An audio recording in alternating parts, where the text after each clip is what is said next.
Hello friends, मैं आपका दोस्त स्वागत करता हूं शाह क्लासेस के इस यूट्यूब चैनल पर। दोस्त, आज इस वीडियो में हम लोग देखेंगे विकास मतलब इवोल्यूशन। इवोल्यूशन का ये लेक्चर नंबर 2 है।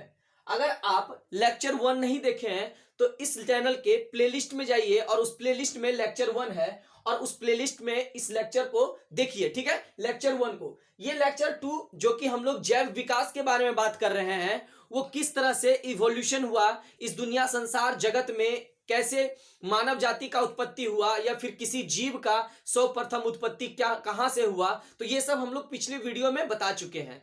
इस वीडियो में हम लोग जो देख रहे हैं वो क्या है, बायोलॉजिकल क्या है, बायोलॉजिकल इवोल्यूशन।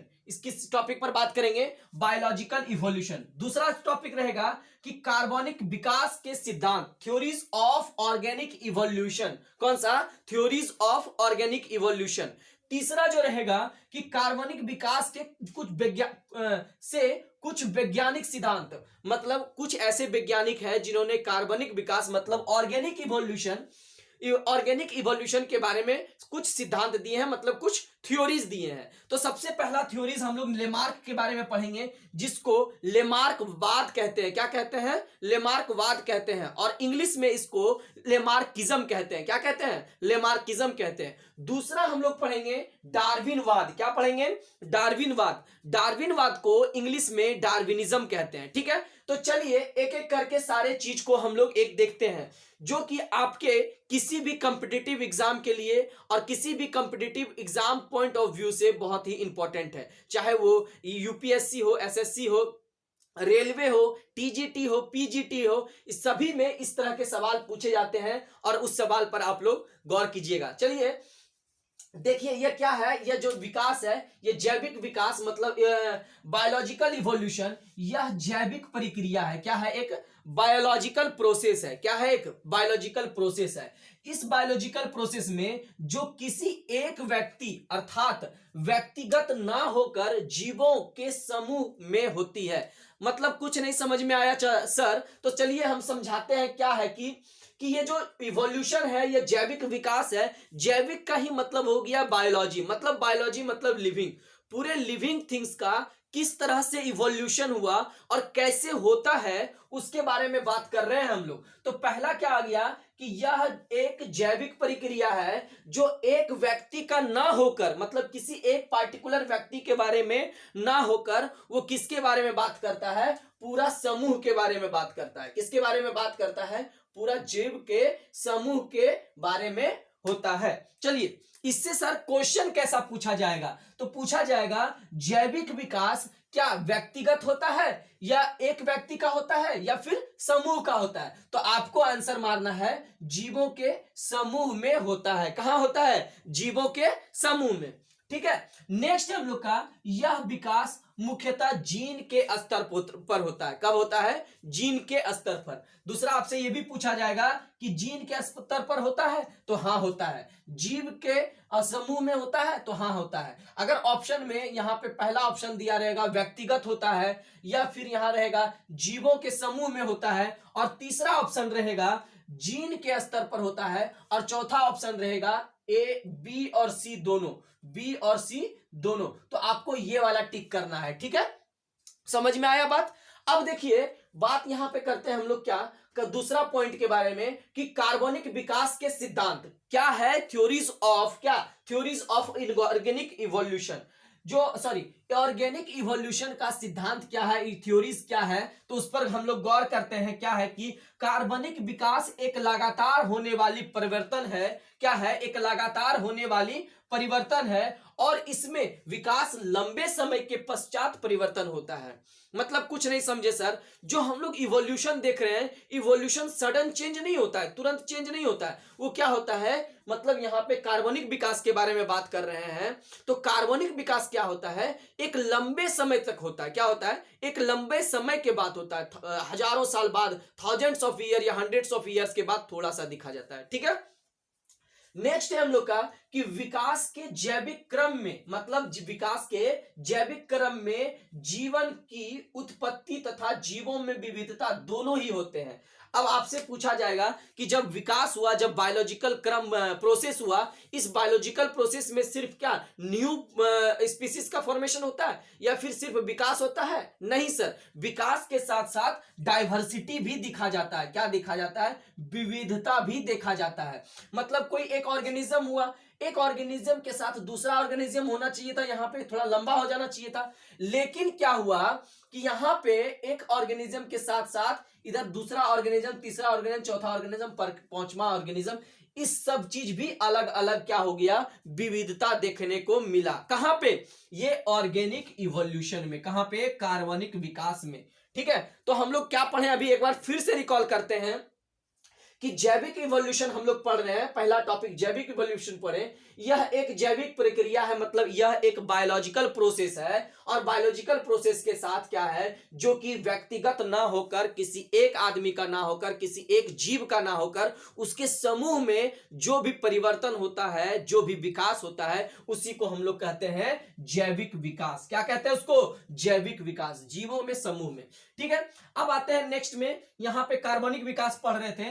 कार्बनिक विकास का दूसरा पॉइंट क्या लिखे हैं सर? तो दूसरा पॉइंट है विकास के जैविक क्रम में जीवन की उत्पत्ति तथा जीवों में विविधता देखी जाती है। तो सर देखिए कि विविधता जो है मतलब डाइवर्सिटी है, मतलब अगर किसी एक ऑर्गेनिज्म का दूसरे ऑर्गेनिज्म में इवॉल्यूशन होना, इवॉल्व मतलब परिवर्तन होना या विकास होना, वो किसी एक ऑर्गेनिज्म में नहीं हो रहा है, वो डिफरेंट अदर ऑर्गेनिज्म में भी हो रहा है। ठीक है, यहां तक बात समझ में आ गया सर? तो बताइए सर, कुछ ऐसे वैज्ञानिक जिन्होंने कार्बनिक विकास पर कुछ सिद्धांत दिया, मतलब कुछ बारे में बात किया। ठीक है, तो पहला सिद्धांत है लेमार्क। लेमार्क साहब जो थे, सिद्धांत जो साइंटिस्ट जो थे, तो लेमार्क साहब क्या बोले, उस जो बोले भी कुछ भी बोले थे उसके बारे में बाद में बात करेंगे।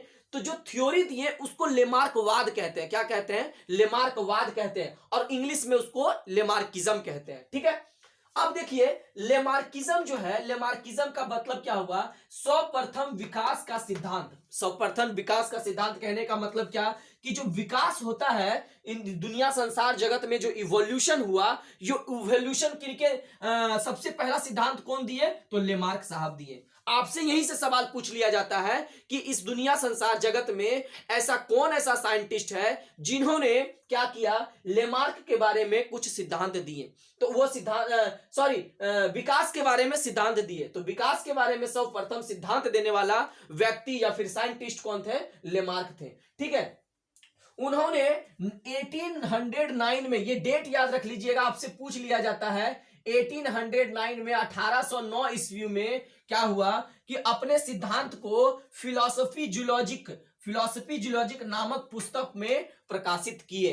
क्या किए कि उन्होंने क्या किए? 1809 ईस्वी में जो इन्होंने सिद्धांत दिए थे, अभी पढ़ेंगे सिद्धांत, कौन सा सिद्धांत दिए थे। अभी तो सर बता रहे हैं कि सिद्धांत दिए थे, सर कौन सा सिद्धांत दिए थे वो भी पढ़ेंगे हम लोग, लेकिन कब दिए थे वो पहले जान लेते हैं। 1809 ईस्वी में, 1809 में क्या हुआ? उन्होंने अपना जो सिद्धांत दिए वो फिलॉसफी जूलॉजिका। यहां से दूसरा सवाल पूछेगा आपसे क्या कि जो फिलॉसफी जूलॉजिका में किनके द्वारा लिखा गया है? तो फिलॉसफी जूलॉजिका लेमार्क के द्वारा लिखा गया है। इस क्वेश्चन को क्या करेगा? उल्टा भी कर सकता है कि लेमार्क के द्वारा दिए गए सिद्धांत किस बुक में प्रकाशित हुआ था? तो किस बुक में प्रकाशित हुआ था? फिलॉसफी जूलॉजिक में।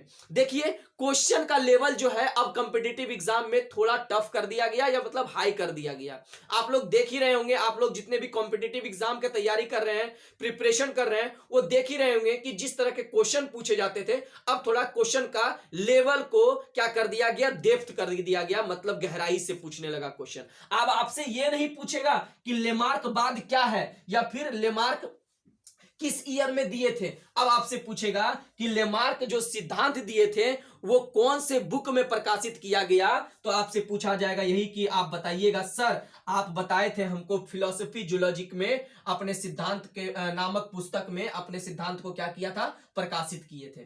सर ये आप तो बता रहे हैं कि लेमार्क साहब जो बताए थे क्या क्या सिद्धांत, लेकिन क्या सिद्धांत बताए थे वो नहीं बता रहे हैं। तो चलिए बताते हैं आपको वो सिद्धांत क्या है। अंग के उपयोग, पहला सिद्धांत क्या था, अंग के उपयोग व अनुपयोग, use and disuse of organ. क्या हुआ मतलब सर कुछ नहीं समझे। लेमार्क साहब बोले क्या कि इस दुनिया संसार जगत में जितने भी प्राणी है, जितने भी जीव है, वो अगर किसी एक ऑर्गन का मतलब एक क्या, एक अंग का, किसी अंग का उपयोग नहीं करता है तो धीरे धीरे क्या होने लगेगा, वो अनयूज हो जाएगा, मतलब यूज होने लायक नहीं रहेगा और कुछ सालों में क्या हो जाएगा, वो डिसअपेयर भी हो सकता है। जैसे जैसे आप लोग याद रख, आपको ध्यान में होगा कि ह्यूमन के पास, मानव के पास क्या है, पूंछ नहीं है, लेकिन लास्ट जो वर्टिब्रा है, लास्ट वर्टिब्रा वो क्या है, एक क्या है, वो पूंछ का रूपांतरण है, कह सकते हैं कि कंस्ट्रक्टेड भाग है, ठीक है। तो यहां पे अब आ गया कि उस यूज को उन्होंने इस ये यूज और डिसयूज ऑफ ऑर्गन, यूज और डिसयूज ऑफ ऑर्गन का जो थ्योरीज बताया, वो किनका एग्जांपल लिया, लेमार्क साहब लिए थे जिराफ का एग्जांपल। जिराफ के बारे में बोले थे कि जिराफ जो है, अगर वो अपना गर्दन क्या हुआ होगा उस समय, अपना उसका जो गर्दन बढ़ा, कैसे बढ़ा कि नीचे का घास खत्म हो गया होगा, धीरे धीरे वो पत्ता खाने लगा होगा, किसका, पेड़ का, और धीरे धीरे क्या होने लगेगा, बढ़ने लगा होगा उसका गर्दन। हालांकि बाद में इनका नियो लेमार्किज्म का थ्योरी आया। नियो लेमार्किज्म थ्योरी मतलब इनका सिद्धांत को गलत मान दिया गया कि नहीं ऐसा नहीं होता है। तो उन दूसरे साइंटिस्ट ने उनके कुछ ऐसे एक्सपेरिमेंट किए, जैसे कि उन्होंने चूहा के ऊपर एक्सपेरिमेंट किया, जिसको माइस कहते हैं, इंग्लिश में माउस भी कहते हैं, सिंगल को माइस कहते हैं और पूरा ग्रुप को या प्लुरल को कहते हैं माउस, ठीक है। तो माइस के ऊपर क्या किया, बहुत सारे जनरेशन तक उन्होंने एक्सपेरिमेंट किए, उनका पूंछ काट दिया गया और पूंछ काटने के बाद उन्होंने देखे कि पूंछ काटने के बाद भी जनरेशन टू जनरेशन पूंछ आ रहा था। वहां पे अगर लेमार्किज्म के बाद में बात करते तो लेमार्क साहब कहते कि अगर यूज नहीं करेंगे ऑर्गन तो क्या हो जाएगा, वो विलुप्त हो जाएगा। यहां पे क्या हो गया, उन्होंने उनका जो सिद्धांत था गलत हो गया और फिर वो सब बाद में पढ़ेंगे नियो लेमार्किज्म। सर दूसरा सिद्धांत क्या है, अनुकूलन का सिद्धांत। क्या होता है अनुकूलन का सिद्धांत? अनुकूलन का सिद्धांत को इंग्लिश में प्रिंसिपल ऑफ एडेप्टेशन कहते हैं। प्रिंसिपल ऑफ एडेप्टेशन, कोई भी जीव, कोई भी जंतु क्या होता है, अपना अनुकूल वातावरण में एडप्ट कर लेता है, अपने ऊपर एडप्ट कर लेता है। जैसे आप किसी चीज को देखिएगा, कोई अगर बाहर से कोई गाय को लाया जाता है दूसरा देश से या फिर दूसरा राज्य से, किसी दूसरे राज्य में, तो वहां का वातावरण कुछ और रहता है, लेकिन कुछ दिन के बाद क्या होता है, कोप अप कर लेता है, मतलब अपने आप में ये वहां का वातावरण को क्या कर लेता है, एडप्ट कर लेता है, ठीक है। तो अनुकूलन का सिद्धांत, ठीक है। नेक्स्ट हम लोग पढ़ेंगे, अब हम लोग देखेंगे डार्विन का सिद्धांत। क्या था डार्विन का सिद्धांत? डार्विन का सिद्धांत जो था, डार्विन साहब थे बहुत अच्छे, क्या बोलते हैं, वो फिलोसोफर थे, और या फिर कह सकते हैं कि उन्होंने जो डार्विन जो सिद्धांत दिए थे, बहुत अच्छा सिद्धांत दिए थे। देखिए क्या क्या दिए थे वो बाद में बात करेंगे। उन्होंने विगल नाम का एक बोट, कौन सा, क्या था वो बोट था, उस बोट पर चले थे अपने किनके, अपने बेटा के साथ, अपने सन के साथ, उन्होंने अपने सन के साथ एक बोट पर चले, उस बोट का नाम था बिगल। और 1813 में 1813 ईस्वी में वो दुनिया का सैर करने चले थे। कौन चले थे? तो डार्विन साहब चले थे। डार्विन साहब किनके साथ गए थे? तो अपने सन के साथ गए थे। आपसे सवाल ये सब नहीं पूछेगा, आपसे सवाल पूछेगा कि जो बोट से वो दुनिया का सैर करने गए, उस बोट का नाम क्या था? तो उस बोट का नाम था विगल। क्या नाम था? विगल, ठीक है। और कब गए थे दुनिया का सैर करने? 1813 ईस्वी में। 1813 ईस्वी में उन्होंने दुनिया का सैर करने निकला और एक जगह, ऐसा जगह पहुंचा, एक आइलैंड पर, उस आइलैंड का नाम था गैलापागोस आइलैंड। कौन सा आइलैंड? Galapagos island. ये भी सवाल आपसे पूछ लिया जाता है कि डार्विन साहब जो दुनिया का सैर करने चले थे, या फिर कह सकते हैं कि डार्विन साहब जो थ्योरी दिए हैं वो किस आइलैंड पे दिए थे, तो वो किस आइलैंड के बारे में बात किए थे, या फिर कहां पे एक्सपेरिमेंट हुआ था उनका, तो वो कह सकते हैं हम लोग कहां पे वो हुआ था, गैलापागोस आइलैंड पे। कहां पे हुआ था? गैलापागोस आइलैंड पे। उन्होंने देखा क्या कि ये प्राकृतिक, वहां पे देखा प्राकृतिक प्रयोगशाला। प्राकृतिक प्रयोगशाला मतलब कि ये टापू या फिर कह सकते हैं आइलैंड है, उस आइलैंड पर एक प्रयोगशाला है। कैसा प्रयोगशाला कि यहाँ पे डिफरेंट डिफरेंट पक्षी, एक ही जाति का पक्षी का चोंच जो है अलग अलग चोंच था। मतलब डिपेंड कर रहा था कि एक चोंच पूरा ऐसे था पूरा लंबा, एक चोंच पूरा ऐसे था लंबा, तो और एक चोंच छोटा था। इस तरह करके डिफरेंट डिफरेंट पक्षी का क्या क्या था, अलग अलग चोंच था, अलग अलग चोंच था। क्योंकि उसका एडेप्टेशन कर लिए थे वो कि अगर वहां पे जीवित रहना है तो हमको कुछ ना कुछ खा के जिंदा रहना होगा। तो कुछ ना कुछ खाने के लिए, उसका डिफरेंट डिफरेंट चीज खाने के लिए, डिफरेंट डिफरेंट भोजन खाने के लिए डिफरेंट डिफरेंट तरह का क्या होना चाहिए, उसमें चोंच रहना चाहिए। तो अब देखिए उनका सिद्धांत था योग्यतम की उत्जीविता। क्या कहता था? योग्यतम की उत्तरजीविता, सर्वाइवल ऑफ द फिटेस्ट। क्या था? Survival of the fittest. अगर आपको सर्वाइव करना है तो आपको क्या रहना पड़ेगा? मजबूत रहना पड़ेगा, पहला नंबर। दूसरा नंबर था प्राकृतिक चयन, मतलब नेचुरल सिलेक्शन। यही, ये दोनों एक सेम ही है। देखिए दोनों से सेम ही मिलता जुलता है। कैसे कि अगर आप मजबूत हैं, अगर आप मजबूत हैं तभी आप सरवाइव कर सकिएगा, मतलब नेचर आपको सेलेक्ट करेगा। समझ में आया?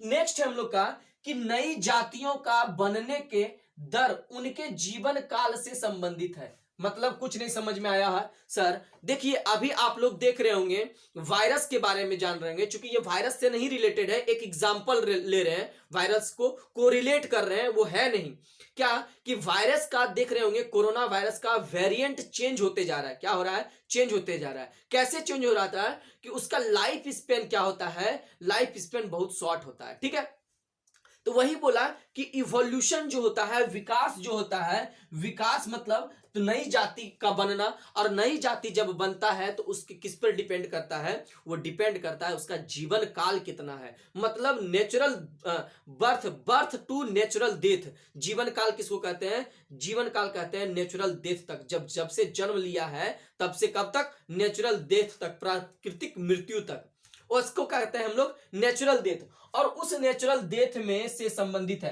तो मतलब क्या हो गया कि नई जीवन काल कैसे संबंधित है? Birth to natural death. अब नेक्स्ट हम लोग का कि प्राकृतिक अनुवांशिक फिटनेस लक्षण को के चयनित करती है। मतलब यहां लक्षणों के चयनित नहीं, लक्षणों को चयनित करती है। किसको करती है? लक्षणों को चयनित करती है। ठीक है, नेक्स्ट हम लोग का कि जीव अपने वातावरण में रहने हेतु अनुकूलन करते हैं। यही बात हो गया प्रिंसिपल ऑफ एडेप्टेशन। और ये भी यही बात बोले थे कि अगर आपको रहना है इस नेचर में तो आपको क्या करना होगा? एडेप्टेशन करना होगा। क्या करना होगा? एडेप्टेशन करना होगा। और ये जो एडेप्टेशन होता है वो अनुवांशिक होता है। कैसा होता है? अनुवांशिक होता है। मतलब पीढ़ी दर पीढ़ी चलते रहता है। क्या चीज? ये एडेप्टेशन मतलब क्या हो गया?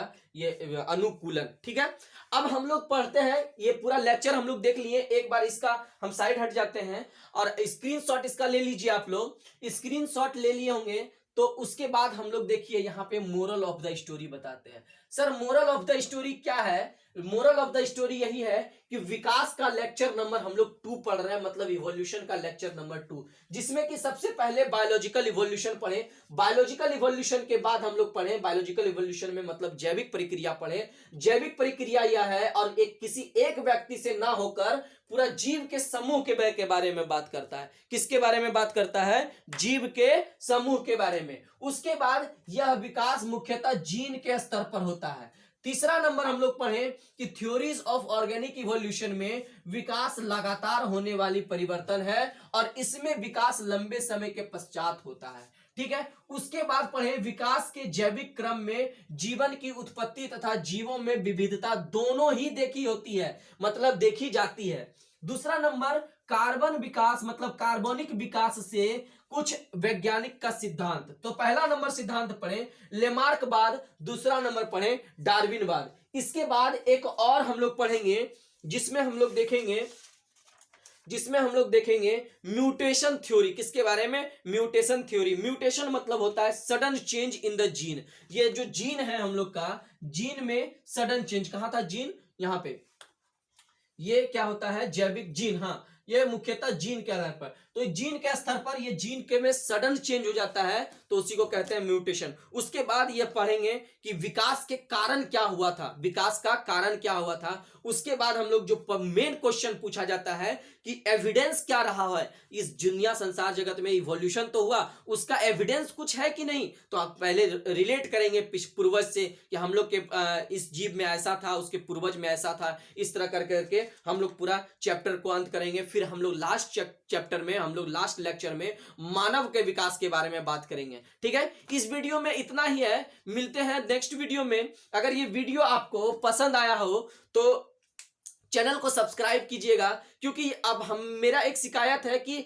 आप लोग 50% ऐसे व्यूवर हैं जिन्होंने इस चैनल को सब्सक्राइब नहीं किए हैं। तो उनसे रिक्वेस्ट है मेरा कि चैनल को सब्सक्राइब कीजिए, कमेंट करके बताइए, अपने दोस्त के साथ शेयर कीजिए, लाइक कीजिए और कमेंट करके जरूर बताइए कि आपको ये वीडियो कैसा लगा। तब तक के लिए जय हिंद।